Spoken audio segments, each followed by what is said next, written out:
Hello, and thank you for calling. You have reached Purgatory, Missouri. Please hold for Hunter Lowry's interview with Tonoccus McClain. What was your experience of doing the show? What did you think of it? Did you enjoy it? I absolutely enjoyed it. I didn't really realize how creepy it was going to be, and unsettling, and yet it was when we were in the booth, it was incredibly creepy and unsettling, and got under my skin. But then the camaraderie that I discovered when I was outside of the booth was like equally positive to the negative creep factor. So that was an interesting thing to juggle. Really lovely people involved in this project. It was fun, wasn't it? I mean, it was kind of like, it was like a real play or production because everybody was in there together. Absolutely. I'm under the impression they don't really do it that way very often. It's the ideal way to do it because you get to play off your fellow actors, and it really made me feel like I was connecting back to something older instead of the way that they do things today. It was a nice departure. Tell us a little bit about your character. Well, my character, Tunnel of Love, very interesting. It took me a while to figure out my path in, and I remember sitting at the audition, and I was like, so what am I gonna do? Who is this person? And suddenly I was just doing this lower than normal speaking voice and this kind of almost a southern twang, but not quite. I don't know where he came from, but that's who he wanted to be, and I just went with it. He was also finding his humor was very interesting because it wasn't obvious the first time I read through it, but then the second time, and when Stuart and our director pointed it out to me, that it was obvious. It was right in front of me, but to me, for some reason, the first time I read through it, it wasn't clear that there was so much humor there. It was fun to meet the guy, figure him out. So you were just kind of possessed by Tunnel of Love. Really was, and I do voices all the time, but I've never done a voice like that. So I don't know where it came from. Pardon me. I don't know where it came from, but it felt appropriate, and I went with it, and I got booked. I got hired. So we're just wondering if maybe you ever had any kind of, after death, out of body, weird experiences. Unfortunately, many in my life.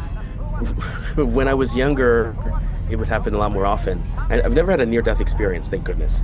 But out-of-body experiences, when I was younger, it seemed to happen, I guess, from my perspective, too often. I couldn't tell you a number, but more than once. And I've definitely had some other paranormal experiences.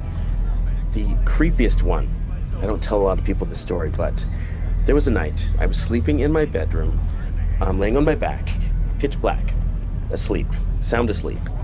Then something jumped on my stomach so hard that I exhaled all of my breath. I woke up screaming. It was like it ripped a scream out of my person. I was screaming before I realized I was awake.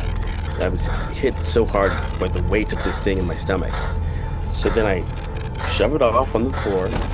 I turned on the light, and there was nothing there. Oh my God. You didn't have a cat or anything, right? Nope, I was totally alone. I mean, there was nothing there. And plus, it was like something jumped on my stomach. Can you imagine someone punching you in the stomach really hard? That's what it felt like, but getting woken up that way. That's terrifying. Were you terrified? I was terrified. I slept with the light on for a very long time. Believe it. Oh my God. I feel like I have an unfair advantage or disadvantage depending on your perspective, in that in my life I've had evidence of things that are paranormal happening to me. So it's not really a question of are there ghosts, are there so many times after something weird would happen when I stayed in the haunted apartment in Boston, sleeping in the basement, and all these crazy things were happening. I'd be alone in the house and banging on the doors and on the walls and stuff. Whoa. Back up, start from the beginning and tell me that story, because that sounds awesome. Okay, well, it was terrifying, really. It was when I was on tour, and I happened to take my vacation when we were in Boston. So I had 4 weeks to just do nothing while the rest of my tour mates were working. And then my housemate ended up going on vacation as well. So for half of that time he was gone, and it was just me alone in what ended up being this haunted house in Boston. And I was sleeping in the basement. I remember trying to go to sleep and hearing people talking like a mother and a daughter talking through the walls. And then I told my roommate, because he hadn't gone on vacation at that point, about it. And he told me that there's no one next door. So who are you listening to? And that's when it started becoming clear that there was something going on in the house that we were staying in. But I will always remember totally alone in the house, in the middle of the night, something banging on the door from the hallway, waking me up. And it was so terrifying and so visceral that I told myself, there's going to come a day when you're going to think back to this moment and you're going to want to tell yourself, it was just my imagination. It couldn't have been what I thought it was. And I told myself, do not believe that. You know what really just happened. Never forget that really happened. So. You are freaking me out. I'm sorry. I mean, I felt that one. Yeah, it was quite an experience. Absolutely. I wonder what happened in that house. Chills. Final thoughts and feelings? Do you want to come back for season 2? Did you have any?